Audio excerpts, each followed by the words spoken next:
So that's it. That's a very exotic name.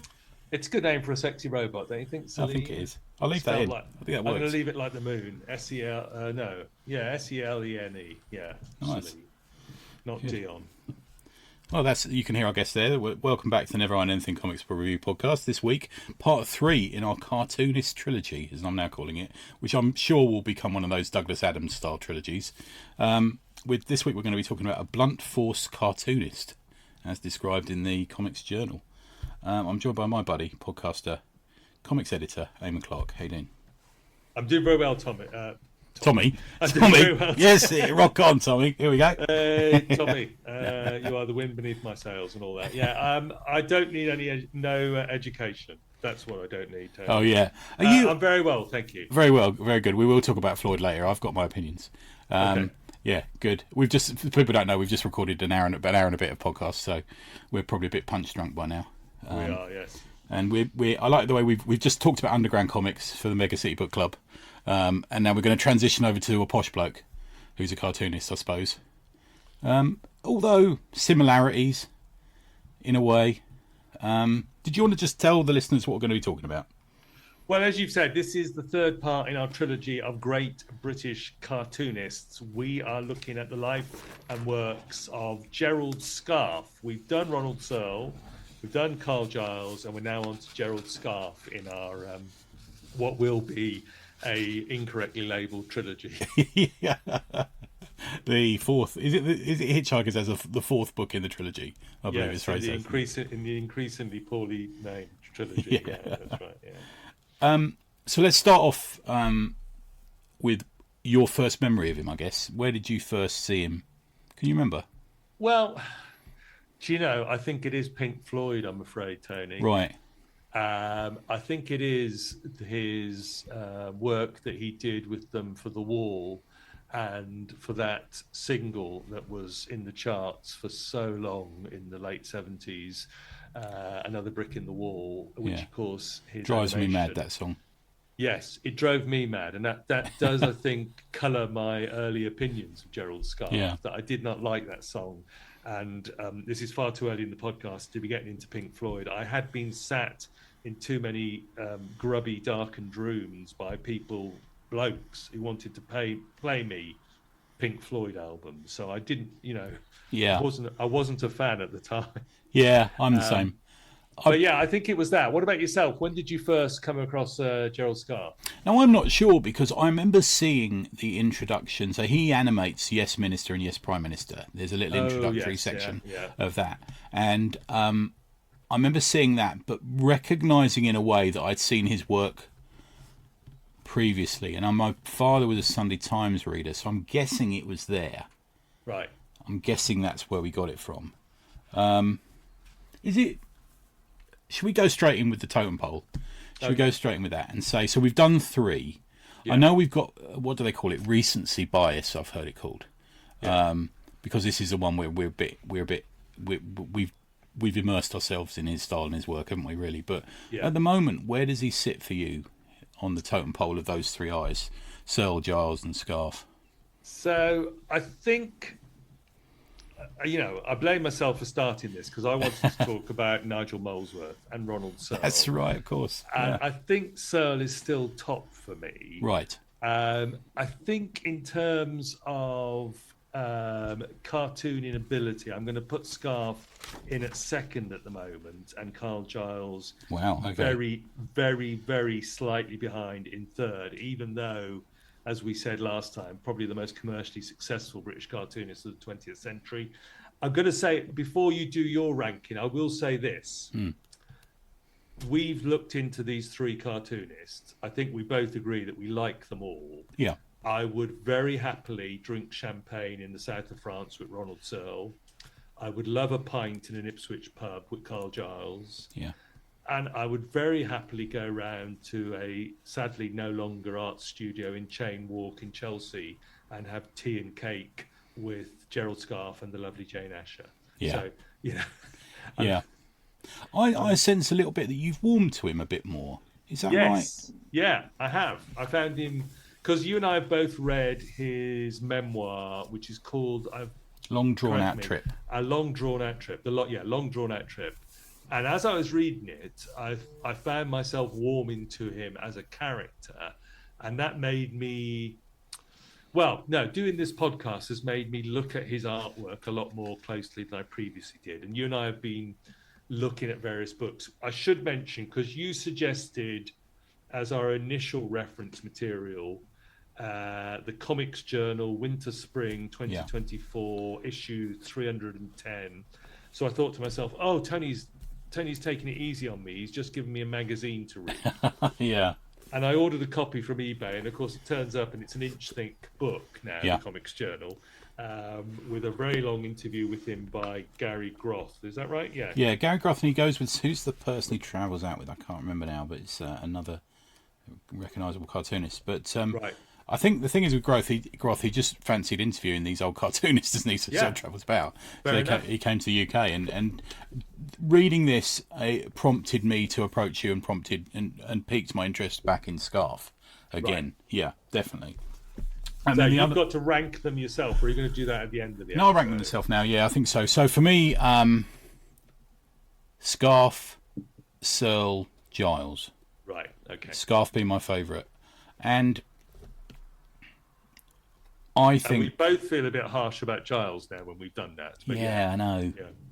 I think that you could have swapped over the bottom two, Searle and Giles, before we started studying them, for no real reason other than I just kind of like that style, and I'm sort of drawn to the more extreme, I suppose, and that's what draws me to Scarfe a little bit, I'm going to say. That was going to be one of my questions. What is it about his cartooning, his artwork that draws you in? It's that extremity. It's funny, isn't it? It's hard. It's often hard to describe that, isn't it? Yeah. Why we're attracted to people or people's art, and separating the person and the art. Obviously, sometimes, not always. Yeah. But it's weird, isn't it? There's no. I mean, I like a bit of reality in my fiction a lot of the time, and I like a little bit of real outrageous, crazy, out there fiction as well. Been a big fan of the more outre science fiction writers and comics and stuff growing up. There's such a personality to it. There's almost like instinctual. He's more instinctual. No, that's not right, because Searle's very instinctual, isn't he? He takes the pen for a walk. I don't know. Famously was the line, wasn't it, by Posey Simmons, I think. Yeah. I'm not sure. What about you, man? Well, I see this. He's on the inky scale, because you can see the inks. Yeah. Very much so. Whereas Giles's stuff, I think, very much looked more polished. Whereas both Searle and Scarfe, there's ink on the page. You can see it. He takes the exaggeration of some of Searle's cartooning, and then Scarfe pushes it further, particularly as his career progressed. And we're going to talk a little bit about maybe the scale of caricature. Yeah. But yeah, he has this huge sweeping line. There's lots of big, bold curves and strokes. There's ink on the page. You get those inky splots as well. Yeah.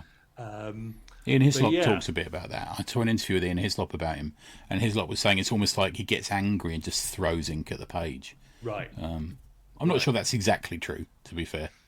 Maybe a little bit.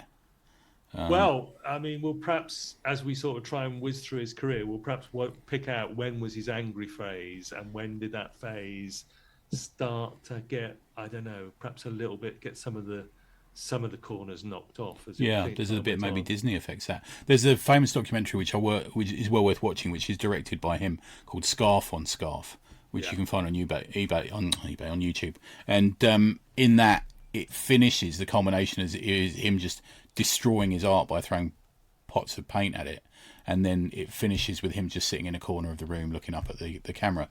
And maybe that's part of it. That is his sort of self-expression. So I thought what we could do is we'll go back and have a little potted history of what he's about, and if anything occurs to you and occurs to me, we can ask each other as we go along from it. So, and his origin story, as it were, in all superhero terms, is an interesting one. born just pre Second World War, in June the 1st, 1936, in what is now super posh St John's Wood. Back then, reasonably affluent, as I understand it, as well. And we'll find out later, not a million miles away from where Searle used to live, just off the Bayswater Road as well. He was a child of the Blitz and suffered terribly from asthma. And they'd made a Mickey Mouse-eared gas mask that he had to put on, and he dreaded it. It was awful. He just couldn't stand putting it on. So consequently, he spent a lot of time ill and a lot of time in bed, which is a big part of his origin story. And whatever long-form interview you see him talk about, he talks about that time being trapped in bed and all he could do was draw, read, or make little plasticine models. And I think there's that darkness there that comes out of it. He was very alone, wasn't he, during that period? Yes, and drawing all the time, interested in comics. Some lovely stories about him getting involved in early comics, the sort of comics that you, me, and Richard Sheath would recognise, I think. Yeah. So he quotes his influences as Superman, Batman, Blondie, as well as Eagle. Now, he went into a drawing competition in Eagle, didn't he? Is that right? He beat out... He sent an entry into an art competition in the pages of the Eagle, and when this episode comes out, Richard Sheath will pop up and tell us which volume that was, which issue that appeared in. And he won first prize. So Gerald Scarfe wins first prize, and he's very proud of the fact, still to this day, that David Hockney was one of the runners-up. Yeah. And I'm sure they must have met over the years, two great old men of the British art scene. Yeah. And I should imagine he still gets at him about, that I can imagine them both saying it. The thing is about Hockney, he draws him, which is one of my favourite ones. It's almost like it looks a bit like Barber Papa. Do you remember that cartoon, Barber Papa? With just like these two big glasses, these two round glasses out on his head. And then they ended up doing an exhibition years later. Was it called Heroes and Villains? Oh, at the National Gallery. Yeah. And I think they were both involved in that, which is quite interesting. Yeah. So he also talks a bit at the time about Searle being a big influence on him. Of course, there's that lovely story. I'll leave it to you because we have spoken about this before. Did you want to tell the when he finally meets him? They become friends, but he very much looked up to Searle, didn't he? He did. Searle was one of his big heroes, one of his artistic inspirations. As you said, Tony, he didn't live that far from him. Searle's a teenager. He knows where Scarfe is a teenager. He knows where Ronald Searle lives. And he would go round there and try and pluck up the courage to ring the doorbell. And again, it's one of these stories that Scarfe tells in many books and interviews. He would try and pluck up the courage, and he never had the courage to ring on the doorbell of his hero, Ronald Searle. And then, of course, years later, when he's a successful cartoonist and Searle has gone to the south of France, as previously discussed in this parish, they arrange this big, I think his wife arranges this big meal where they go out to dinner with the Searles. And Ronald Searle presents Gerald Scarfe with a present, and when he opens it, it's a brass doorbell and a little note from Ronald Searle that says, "Please always ring on my door." Ain't that great? And it's just, you and I have talked many a time on various podcasts about how it's nice to find out that our artistic heroes turn out to be decent people. Yeah. Searle and Scarfe both come out of it very well, I think, don't they? They do. They both do. They're both gents, aren't they? I kind of think. Seem to be gents. Yes, absolutely. Yeah. Can you see Searle in his work? I think it's the noses and it's the ink spots on the page that does it. I think, if you look back at when Searle was, particularly when he was caricaturing London life and a certain sort of, poshos that he was taking the piss out of, and he had these very long pointy noses, but then Scarfe takes those noses, extends them right across the page, almost across the room sometimes. Sometimes across the room. So that's what I see when I look for comparisons between the two. Scarfe taking some of that Searle caricature stuff and then really, as you say, going to extremes with Yeah, there's that inky extremity. exaggeration, isn't there? Yeah.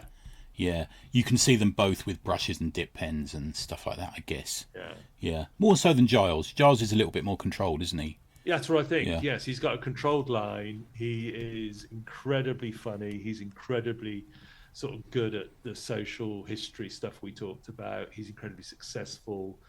Like I say, I'd have a drink with any of them. Yeah, you know. yeah. The other one, the fourth maybe, one. Sorry, man. Yeah, sorry, Karen. No, go on.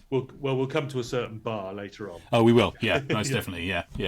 And we can get a bank loan out together. But the other one, the fourth one that we haven't spoken about, of course, is Ralph Steadman.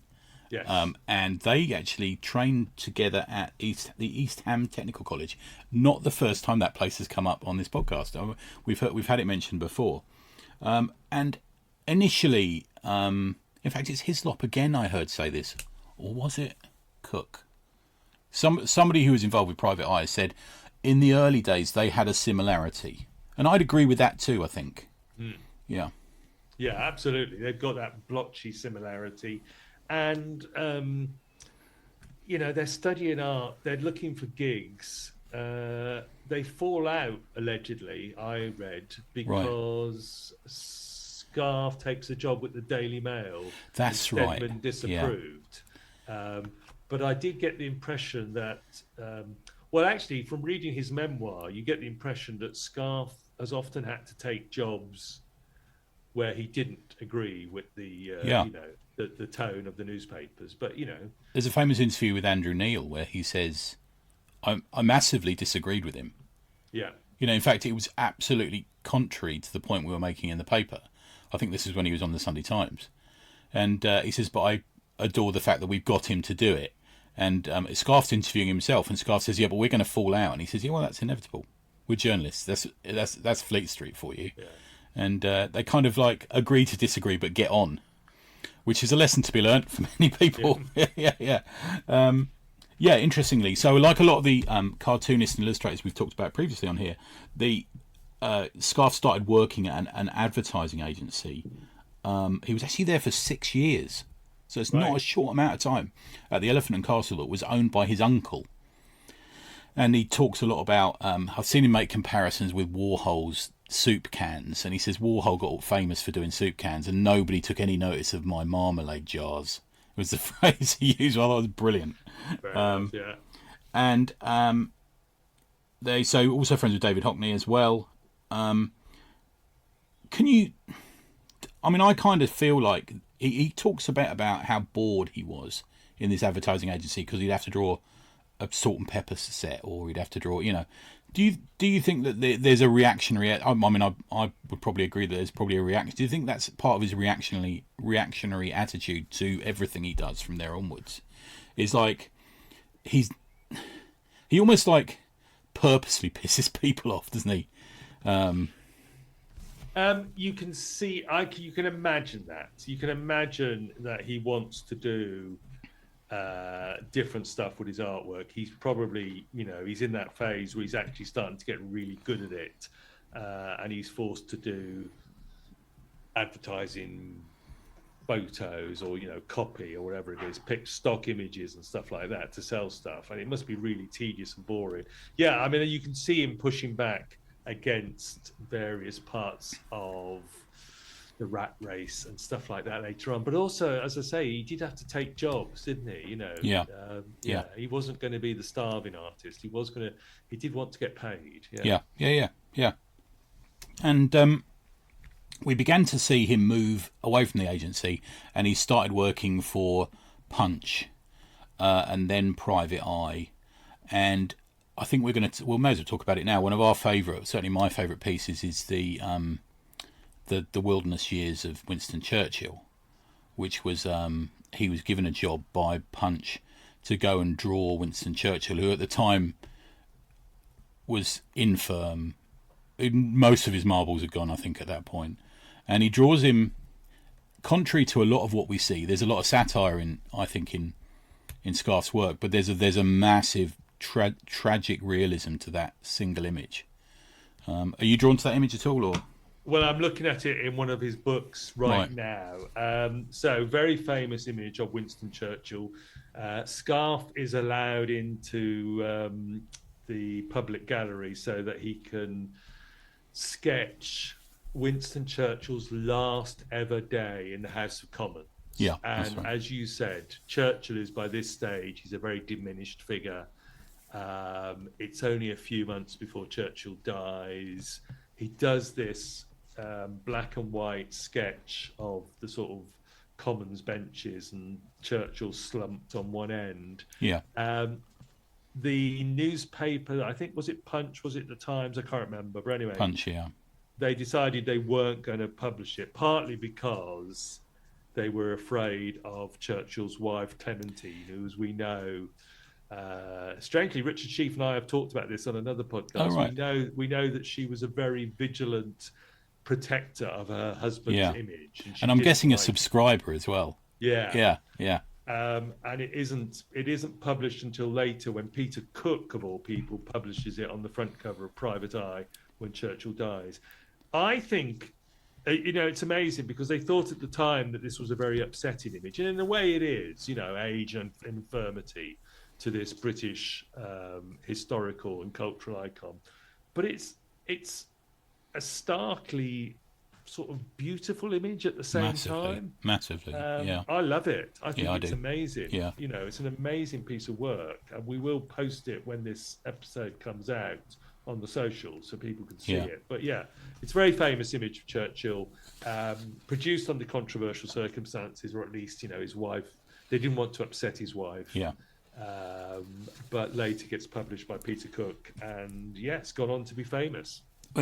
I'll break the story we're going to talk about later, but he's got a bar now, Scarfe's Bar, in High Holborn near Chancery Lane, based in a hotel. And you and I sort of kind of arranged, and we couldn't do it, and I ended up last minute going last Thursday to it. I would rather go with someone moneybags like you to go to it. Okay. But it's a cocktail bar. Everything is designed by Scarfe in there. So I kind of knew going in that he'd drawn some stuff on the walls, and he designed the cocktail menu, but he's also designed the napkins. There, but if you go to the loo, right, the staff in there were lovely, absolutely lovely. I said to them, I was asking about some of the pieces, and they're very forthcoming, very friendly. And I thought, I'm just going to use the loo. And as I stepped out the door of the bar to go to the loo, right next to that door is that piece of art, and it just blew me away. Absolutely, still one of the best things I've, just lovely. Just astonishing. You sent me a picture of it in the bar. Yeah, just brilliant. Yep. Okay, so let's move on a bit to his sort of more professional career that we're going to talk a little bit about this. So this is, he'd had offers to go and work at the Daily Mail, and they'd offered him a E-type Jag and all this sort of thing, and he ends up finding himself at the Sunday Times, who sent him on various trips. I think, I'm not sure the chronology of these, but I think Vietnam comes very early in his career. And I kind of admire he's got a pair on him, really. So he goes out and he's near the shelling, he's near the war, he's mixing with the Vietnamese, he's mixing with the American soldiers, he's mixing with people who were like on death's door. There's one famous drawing he'd done where they bombed the wrong bit. They weren't listening to the radio, and they bombed it, and he's sat in a barracks with a soldier who's at death's door, and the clothes of his dead buddy and on the bed next to him. And so he goes out, and it's almost like reportage. He begins to do it. He became known for that, didn't he? Drawing things as they were happening, drawing people in front of him rather than from photographs and stuff. Yeah, and I mean, it's, this is a fascinating part of his career. He sees some very grim stuff. He draws some very grim stuff. There are moments, I can see the Ronald Searle in some of his sort of wartime cartoons that he was sending back. There's the slightly horrendous story where he wanted to look into this sort of temporary American soldiers' morgue that had been set up. Yeah. I don't know if you remember this. The sergeant said to him, you won't want to go in there, mate. He probably didn't say it like that. But anyway, he says, you won't want to go in there. And Scarfe says, I'm an artist, I've got to go in. And he goes in and he comes out a moment or two later and says, no, you were right, mate. Yeah, that's right. I read that. Yeah. He saw some grim stuff, doing sort of reportage from difficult parts of the world, particularly, as you say, at the Vietnam. One of my favourite bits is there's the Vietnamese soldiers in Dalat. And that's the most Searle I think I see him as. And he uses that thick black image over the top of more spindly, inky, scratchy lines for them, and it's a beautiful black and white image. I got obsessed with his black and white for a while because he is known for his colour, really. But that and, for example, the Churchill image are just beautifully done in black and white. And I guess that's because he's standing there in front of them, with a pen and a pencil and stuff. Yeah, just there drawing away. Yeah. A couple of the other trips he made, one to Northern Ireland, which he talks a lot about in Long Drawn Out Trip, which it's like watching an episode of Harry's Game for part of it.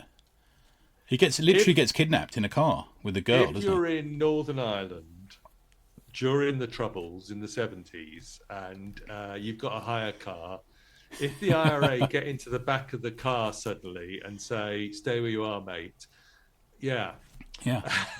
And then they tell him, you can get out here, we're gonna use the car. It's an astonishing story, isn't it? Yeah, amazing, just incredible. And the other one was him travelling with Nixon. So he approached Nixon, who's a massive muse of his. He loves drawing Nixon. There's a couple of famous ones of Nixon. The one with Nixon wiping his arse on the American flag is just incredible.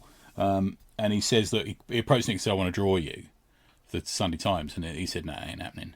And so the Sunday Times basically employed Scarfe as a journalist who went on the plane with him and on the road, the railways and stuff, as he was campaigning to be president. And some of that's incredible. And I think he just basically sort of beat down Nixon, didn't he? At one point, Nixon is like bored of him being there and drawing him without asking. He says to him, have you sharpened your pencil? That's what he says to him, and then he draws him, and it's just this brilliant moment. Yeah. And he does with Nixon, of course. With Nixon, you've got, famously, of course, you've got the nose, which everybody would caricature, but also Scarfe takes the jowls, and at one point, the jowls from Nixon are literally sort of hanging on the floor. He takes the caricature to its extreme, taking the features and really, really exaggerating them. Yeah, it really does. Let's just take a break and talk about what he's doing on the page for a minute before we get moving to some of his other aspects of his work. I kind of think that like the big 10 cartoonists of the world, a lot of them don't get on, do they? They seem to be always at each other. I saw a documentary. It was about the Heroes and Villains thing that the BBC4 put out about his 2010 exhibition, and Martin Rowson appeared on it. And we're fans of Rowson. We've heard him talk. He talked at the Lakes recently, didn't we? I met him at that cartoonist festival I went to in LA. Nice, lovely, bloke. He's the bloke who let me hold Searle's dip pen that time. And he, to quote Martin Rowson, he labours under an exaggerated sense of his own importance. Okay. All right. Fair enough. I don't know what to say about that one. There is a bit of the ad hominem there, isn't there? Nicholas Garland says that Scarfe just screams and lacks nuance. Is he too vicious for you on occasion? I find it difficult to answer that question because we're looking back in time. Yeah. And the characters or the political figures that he was savaging with his cartoonery have gone down in history as being, people that we're not terribly keen on nowadays. So it sort of feels like fair game. He does say that his muses, because he is more outrageous depending on the vibe he's getting back from his target, if you want to call it that. Right. And it does seem to be that the people he really goes after tend to be the more outrageous, perhaps more of the villains of the past in a way. like Nixon, and famously with Thatcher, he drew as an axe, didn't he, at one point? Yeah. Yeah. So Thatcher, Nixon, obviously George W. Bush. Farage, he loves drawing Farage. Farage, Boris Johnson and Trump. He hated Tony Blair just because he found him too boring. That's right. And Brown as well, I've heard him say the same. Yeah. Right. He couldn't get hold of them. Yeah. Yeah. And that's strange because we've heard that sort of said about certain. I mean, Dave Gibbons famously said that about Peter Davison as the Fifth Doctor, didn't he? That his face was too sort of bland, nothing for him to sort of latch on to. You do need these figures in a way to have extreme, or rather features that you can latch on to and then exaggerate for the purposes of caricature. Yeah. So let me get back to your question. Do I find him too unkind and severe? With the benefit of hindsight, no. At the moment, I don't. Looking back now, I think, most of his targets completely fair game. I do think at times, we could talk about the scale of caricature, because at times caricature can get, as you said, so extreme that you're not actually entirely sure what you're looking at. The nose has taken over. You need a hint sometimes, don't you? Yes, Who's the Rivers of Blood dude? Oh, I'm blanking his name. Enoch Powell. There's the famous Enoch Powell drawn into the British flag. Yeah. As soon as someone says to me that's Enoch Powell, I go, right, got it. Yeah. But I don't think I'd have guessed it without that. Yeah. But then again, because I think I'm of a certain age, and I saw a lot of these cartoons before I'd actually seen the real. You didn't see politicians on telly half as much as you see them now, did you? And I actually think, for a long time, my memory of, say, for example, Ted Heath was based on a scarf drawing of him. Right. Not the one that's the poo, not that one. No. But it's almost like that extreme thing. It was sort of blown into my memory a little bit, into my eyeballs. He's famously also a fan of Francis Bacon, which I find really interesting. And I definitely see the parallels there. Yeah. If you've been to any exhibition of Bacon's paintings, his studies for figures at a crucifixion, or his screaming popes, and you say, you can see Scarfe would be a fan, and vice versa. The nearest for me, for him, the comparison there is the cover to the Wall album. Right. Yeah, I really think that's about the nearest for me. I mean, he was even criticised by his teacher, I think. I think one of his teachers at school said, Gerald, why are you always drawing disasters?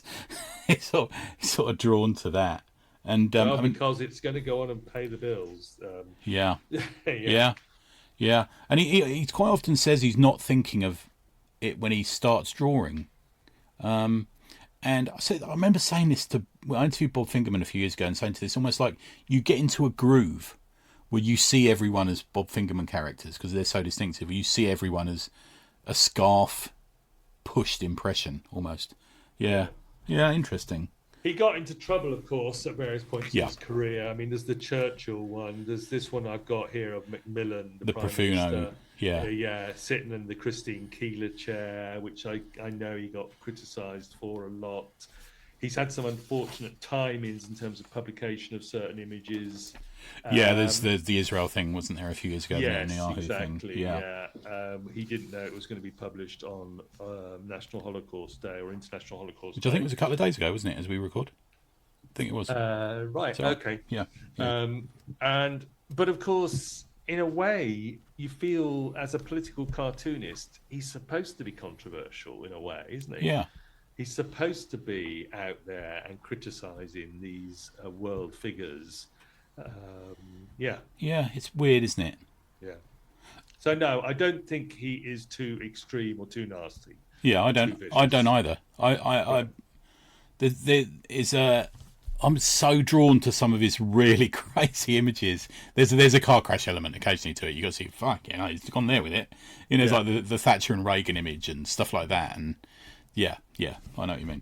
Let's talk a little bit about his other things he did, because he's quite flighty, isn't he? He gets drawn like a butterfly to like a moth to a light.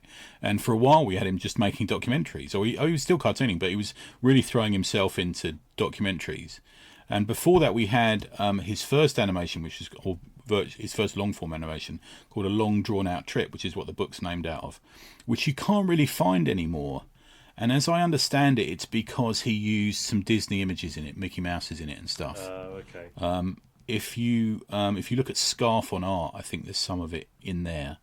Scarfe on Scarfe, obviously, was the big one, which you can find easily now. And he parodies himself like that. And it starts off with him, for those that go and watch it, but it starts off with him in a dinner jacket with Jane Asher sort of lounging on the chaise longue, and he's got a champagne flute in his hand, and he's making all these grand gestures about, hey, I am an artist and all this sort of thing. And then another version of him turns up in a bit of a raggedy old shirt saying, "Will you shut up?"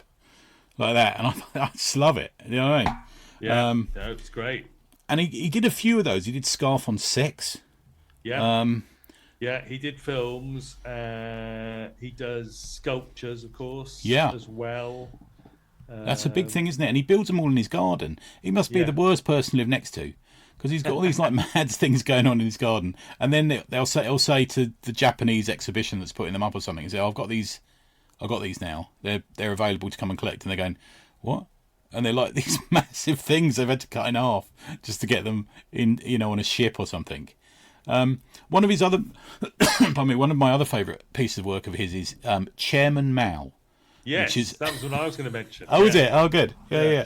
So, did you all go on then? You mentioned it. Well, it's a leather armchair in the shape of Chairman Mao. It's a very good pun. You're sitting literally in a Chairman Mao. It's a famous image of his as well that you often see reproduced in these books that we've got in front of us. But yeah, he would do these big sort of... He's an artist. He works with different mediums, doesn't he? He will do sculpture. He will make a chair. We're going to talk onto some of his other projects in a moment, I guess, about some other people that he starts to collaborate with and so on. Yeah, but I mean, it goes back to him laying in that bed as a sick kid again, drawing, sculpting, making things out of plasticine. It's all there, isn't it? Yeah. Some of the other mediums. He worked with Peter Hall on an opera, The Magic Flute. Did Orpheus in the Underworld, Fantastic Mr. Fox on stage. He did ballet, The Nutcracker. He designed them. He's quite honest about it in the interview, saying, "I didn't really know what I was doing. Yeah, didn't understand it, and then I just got into a groove, and then I thought I need to enjoy this, and that's where it all comes from." And he has captured a lot of his life on film, which makes it really interesting. So there's all this stuff is available to watch. The most recent thing is he always was a big Disney fan as a kid, and he got eventually to work on the Hercules Disney movie, which I think was 97. I haven't seen that. Have you seen that? Yeah, I went to see that in the cinema with the kids. Oh, nice. In our Disney phase, and of course, when you learn that it's Gerald Scarfe inspired, you go, "Oh, of course it is." Hades in the underworld is clearly Gerald Scarfe inspired, even if he is voiced by James Woods, who's an interesting actor who's gone a bit weird. It's gone a bit crazy. I think it's about James Woods. He's a bit like Kinski. Crazy as a fish. Brilliant actor. Right. Yeah, that's how I see him. Yeah. But listening, or rather reading Gerald Scarfe talking about his work with Disney and having to work with a sort of stable of animators, it was not something I think that he found terribly easy. Right. And I think, the impression, I don't know what you thought, Tony, the impression I got was very much that Disney, they sort of wanted him, but they wanted to keep knocking the edges off his stuff. Right. And of course, with Gerald Scarfe, the exaggeration is the point in a way. He wants the extremes, and Disney are kind of sort of knock the corners off and bring it back in a bit. Yeah, which you can understand because they're going to be showing this to kids, Yeah, that's true. Yeah, I get that. But yeah, an interesting experience for him. Yeah, he's opera, ballet, film, animation. Interesting on that Hercules thing is it's now a stage play. It's just opened, I think, or about to open in the West End. He did a big coffee table book about it, which is kind of his most recent book, I think. And they had the launch party in Scarfe's bar. Of course they did. Of course they did. He's not a stupid man, is he? Yeah. Pay £25 for a cocktail and have a launch party. Yeah, I was impressed though. There's a because he always used to draw Obama as Superman. He quite liked Obama, and slowly as Obama progressed through his time in office, his cape got a bit raggedy and had holes in it, and he said where he began to lose a bit of faith in him, and he was a bit tired and stuff like that. But one of the drinks is called I think it's called the Superhero. And if you, the massive, I know you're a big cocktail man, but the big massive ice cube that sits in this glass has got the Superman symbol stamped in the top of it. Oh, it's that good. Okay. Yeah, very nice. Funny enough, we all thought that Obama's cloak was getting a bit raggedy. I think we did, didn't we? Yeah. But anyway, yes. Yeah. Okay. I'm fascinated. So that's the animation. The wall. Let's talk a little bit about the wall. Get it out of the way. I haven't seen it for donkey's years. I know you probably seen it previously, but we didn't source a copy. We couldn't find it streaming anywhere to watch in order for this. Like I say, I did take against it in the 70s. Partly because of experiences of just like, people wanting to play you Pink Floyd albums, which was a thing. You have to go around to somebody's house and they put the record on and you're supposed to sit there and listen to it, and I would get bored. Because as you know, Tony, my attention wanders, doesn't it? Yeah. But yes, obviously his collaboration with Pink Floyd, particularly with the Wall album and the single and the film, was a huge thing. And one of his sort of like lasting legacies, I guess. Yeah, I think so. I do find it, if you read it, because there's a lot out there about it, and he talks a lot about it in Long Drawn Out Trip, the book, the autobiography. I feel bad because he created that in many respects, didn't he? That movie, it was down to him. I know it's not Winterbottom. Who's the director? Alan Parker. So Alan Parker is the director, and he and the Pink Floyd guys didn't. They had a few on-set arguments, I think, but you just had to get on with it, and they took his name off it. I think he's down as like head animator or something like that now. Right. And I think that's a real shame, because the stuff that the little bits I've rewatched of animation, I think that's such Scarfe. It's so incredibly him. Yeah. And the image of that school teacher is so imprinted on. Now, I will confess that I completely missed the point of the school teacher and that song.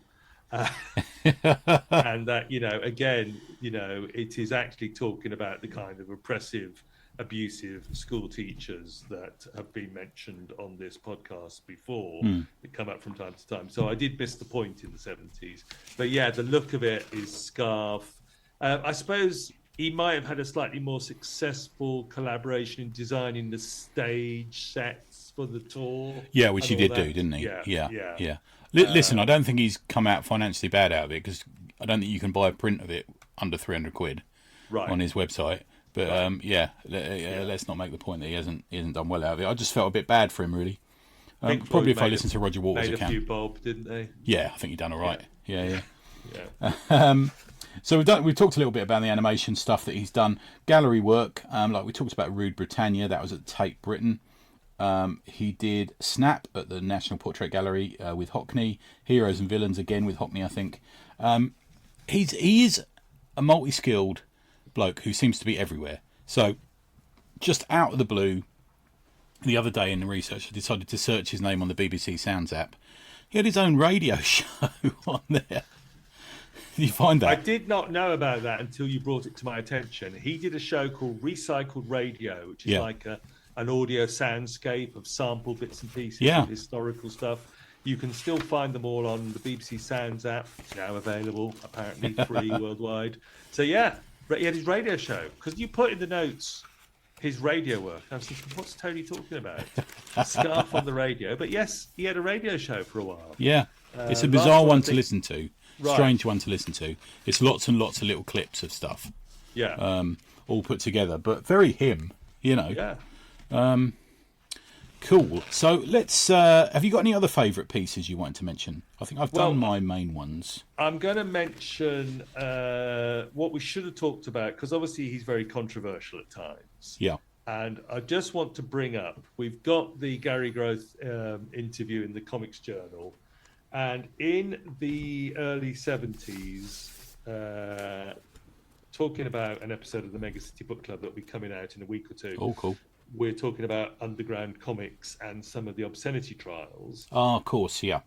Because Scarfe famously had a slight run-in with Mary Whitehouse and Lord Lucan, and he did his own parody version of what's initially, now if I get this right, it's a Crumb cartoon. Yep. Then Oz famously glued the head of Rupert Bear on it. Yes. Yeah. Turned it into Rupert Bear. Scarfe did his own version of this, where it is Rupert Bear and Mary Whitehouse and the Pope. Is Rupert Bear having sex with Mary Whitehouse, who's on her back? Yes. And isn't there a sign over the area that says something like "Not Again" or something? So I think that was the censorship logo they put over it when it appeared in Ink magazine in September 1971. Right. So they ran the censored version of okay. it. The only reason I bring this up, well, partly is because of the controversy, partly because it relates to something else we've been talking about this evening on another podcast, but also partly because that this is, Americans don't know Rupert Bear. Yeah, exactly. Yeah. And I believe Gary Groth refers to him as Winnie the Pooh. And I just does he? I didn't spot that. It's not Winnie the Pooh. And there's that other American comics podcast that you and I talk about sometimes, where they talked about David Roach's Masters of British Comic Art book, and how on the front cover it has Brian Bolland's sort of composite of various characters crossing the Abbey Road zebra crossing. And they also, I think they actually said that the bear was Paddington. And again, I'm shouting at my phone, like, we've got a third cartoon bear. Yes, exactly. Yeah. But yes, Scarfe had a bit of a run-in with Whitehouse and Lord Lucan in the 70s, but then again, who didn't? And as a bit of art, I think I prefer Scarfes to all of them. Yeah, I really do. Yeah. Now, there's a question you posed when we were chatting on the WhatsApp the other day about you had a question, and it's almost like, has he become part of society? Is he too much? Because he does make a point saying he doesn't really like people who he's drawn meeting them, almost like that, isn't he? Right. Well, go on. Well, we've had this with Giles and the royal family, that the royal family, he would do the royal family, and then the royal family would contact Giles, presumably through the newspaper, and say, could we have that cartoon, please? Yeah. It's terrible, but we'd like to have it. Yes, yeah. And we've had this, I think, with other politicians. I don't know if it's a British thing as opposed to an American political thing. I don't know if the current crop of American politicians are asking their cartoonists to have copies of you do wonder, the originals. Don't you? Yeah. But what happens with Scarfe, of course, is that a bit like the Spitting Image TV show, which you can see had some influences from Scarfe. Massively, yeah. I didn't think of that. You're right, man. Yeah. Where British politicians began to feel left out if they weren't on Spitting Image. Yeah. And British politicians, I think, some of them certainly had contacted Scarfe and asked for the originals of their caricature. And so it gets to that point, which a question I asked you on WhatsApp was, when if the politicians, if the sort of targets of your satire are asking to buy the originals off you. Yeah. Has he gone now? Has he become too cozy? That's a line, isn't it? He does make a point often saying he distances himself from these people, and he has bumped into a few of them, and sometimes it's been fine, but sometimes it hasn't.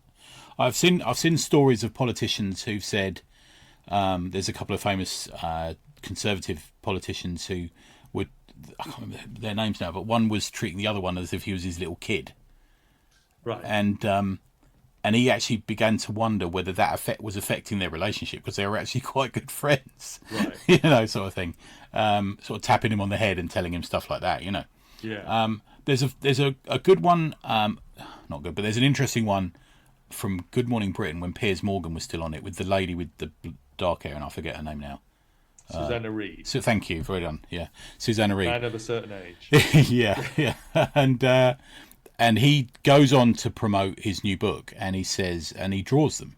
He comes with a pre-prepared one, and it's got Piers Morgan sort of screaming off in one direction, and he's got his hand in the front of the face of Susanna Reid so nobody can see her. And Piers Morgan says, everyone wants, all the famous people I've met all want the original when you draw them, so they can put them in the downstairs loo. And Scarfe says, what is it with downstairs loos? Why am I always in the toilet? Yeah. Good answer. Good answer. So he kind of backs it off a bit sometimes, I think, which I kind of like. Yeah. Yeah. I mean, there's some of the pop culture figures that he caricatures where it's a little bit, he does back off a bit. It's kind of more funny, more humorous. Yeah, they're kinder on the walls of Scarfe's bar. There's a lot of much kinder ones on there. Yeah. He saves his real sort of venom and inky extremity for the political figures who does seem that way, doesn't it? Things. And still these days, I mean, Theresa May was famously drawn as a pterodactyl, which is a great one. I think they perhaps don't have the detail of some of the ones we've talked about, like Nixon and stuff, which seem to be very, very detailed and rendered. But yeah, he still is going for it with some of these people. But like you say, like Boris is always a clown. He's always riding a unicycle and stuff like that, isn't he? Yeah, yeah. You mentioned that he did the cartoons that ran under the titles of Yes Minister and Yes Prime Minister. Yeah. I know that Margaret Thatcher was a fan of that programme, and she even did a comedy sketch with them. I don't know if she was a fan of the cartooning. I mean, because clearly some of the cartoons he did of her are very extreme and vicious. But again, I think she probably relished a lot of that stuff, didn't she? You know, she probably sort of was in that I'd rather be talked about than not be talked about sort of line. No, he's such a fascinating character. Yeah. He's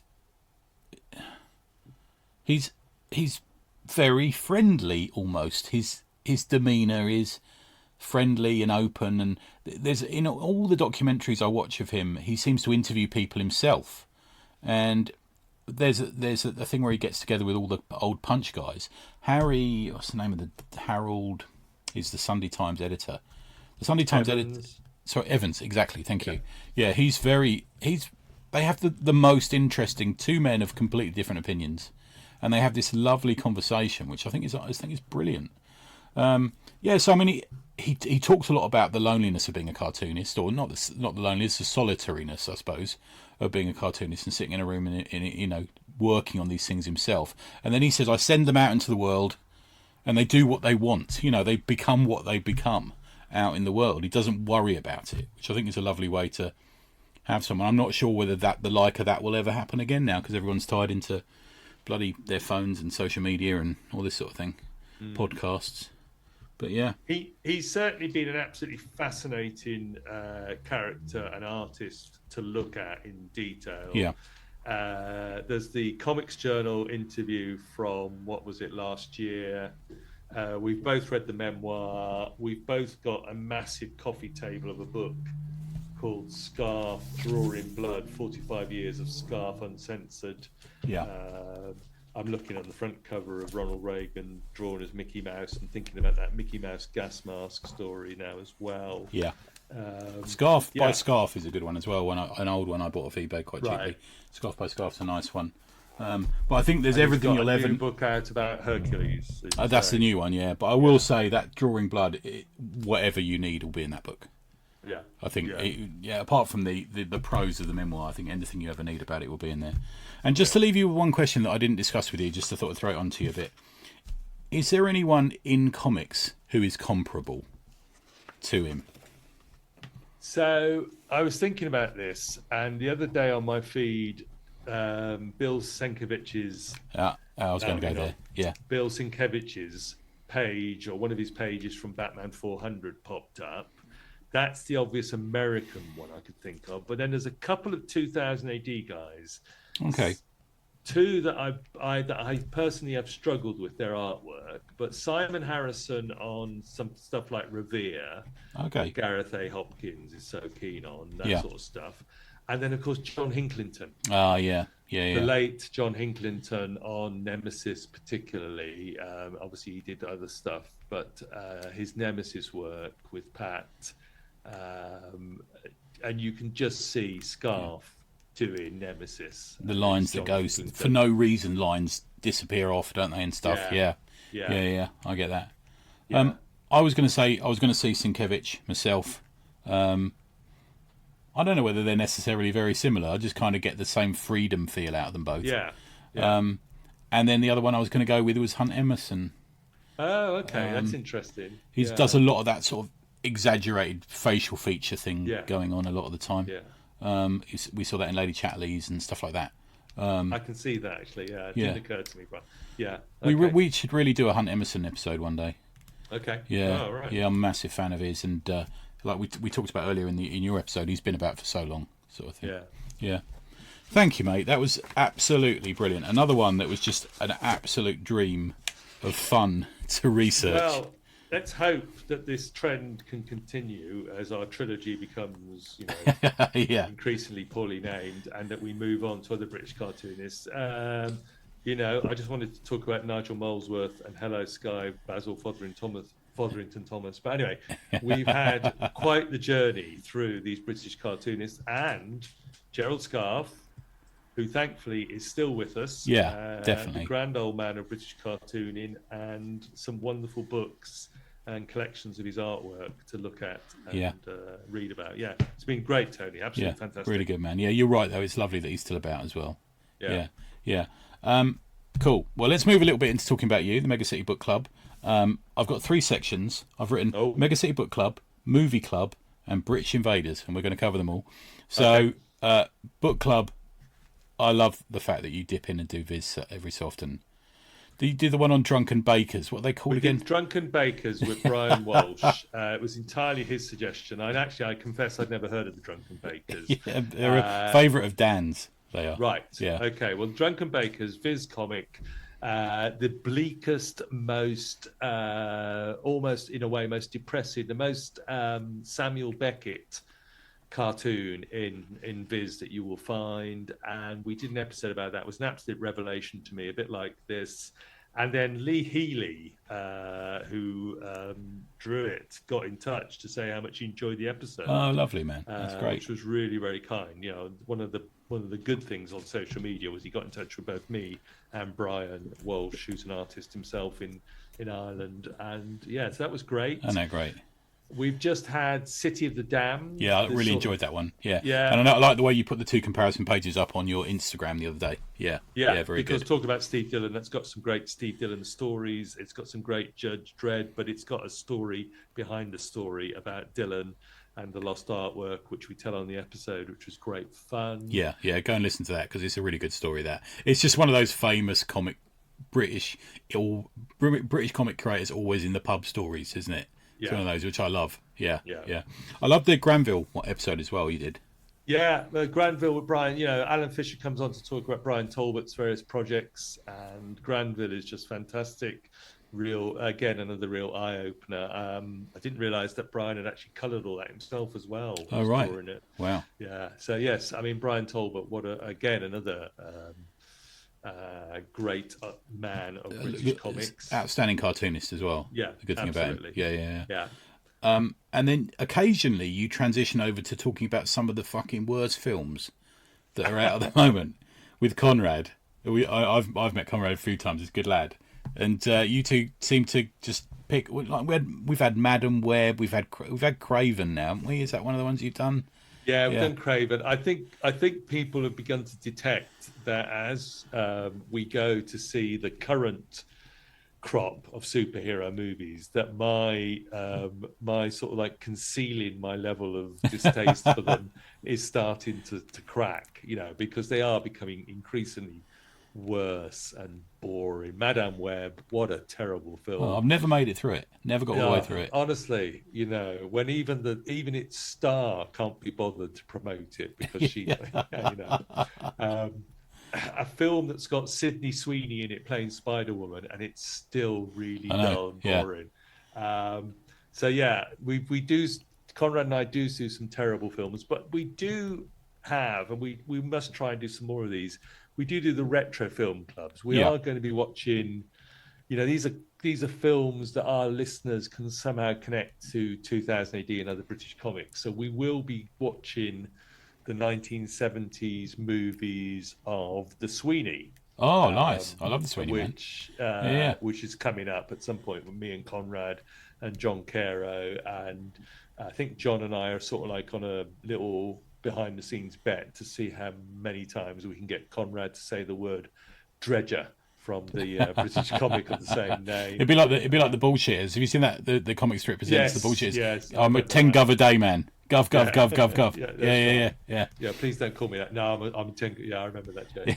Yes. And then rolling around in their pants and their leather jackets and their shoulder holsters and nothing else. I seem to remember. I know cowboy boots. Yeah, that's it. I'm hoping you guys are going to cover Rogue Trooper because it can't be long before that comes out. We had a little insight, didn't we, into that? We had a little. We got an insider. Yes, on that we did. That's right. At episode 500 of the ACP, we had some inside gen. No trade secrets were revealed, just in case they're listening. Yeah. Sorry, Duncan Jones. Yeah.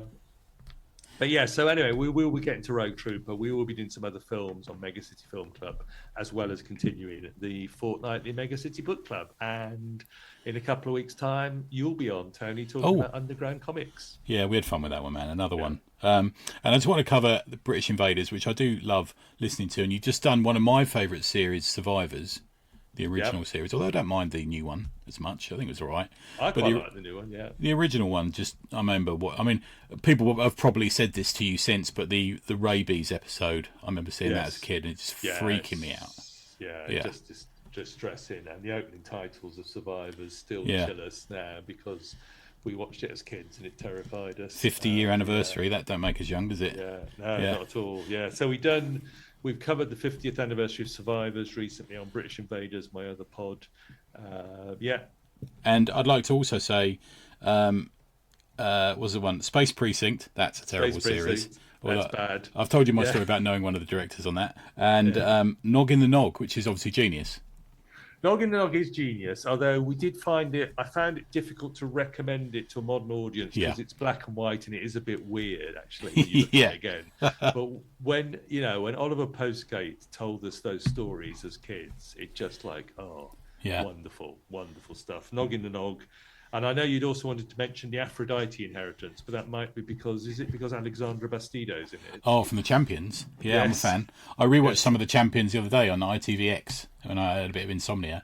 But yeah, weirdly, I think you're in my phone somehow because every time I go to buy something on Amazon, that comes up as a recommended DVD. Oh, yeah. Yeah, I'm being haunted. So yes, British Invaders podcast all about British television, science fiction. A lot of Brian Blessed mentions as well, I like to say. Yes. Yeah. If you want Brian Blessed to come up in your feed from time to time, and who doesn't? Quite honestly, who doesn't? So Mega City Book Club continues. British Invaders continues. They're both out every fortnight, and thanks for mentioning them. On my regular videos watched is the St Crispin's Day speech from Kenneth Branagh's Henry V, and it always opens that little video clip with Brian Blessed overacting. Yeah, geniusly. Yeah. Good stuff, mate. So where can people find you online? Where can we find Mega City? Where can we find British Invaders? And where can we find you? megacitybookclub.com, britishinvaders.com, or wherever you listen to podcasts. If you found Never Iron Anything, you can find those two podcasts in the same place. Good stuff, man. If you've got to Never Iron Anything, then you can find us, I'm sure. Yeah, and always let us know what you think. If we're at the Comic Mart, tap us on the shoulder, say hello. We're always up for having a chat while we go through a long box, aren't we, Eamonn? We're starting to know a few places to look at the Comic Mart. Yeah. Actually, if you are thinking of coming down to one of London's every other month Comic Mart, just off the Russell Square, let us know, and we'll buy you an overpriced coffee and tell you where to buy some dirty paper, black and white. Well, dirty paper and black and white fanzines. Yeah. Good. Thanks, man. And that was great, Tony. Thank you very much. Always a pleasure. And we'll go back to the sexy robot lady. Okay. Cheers.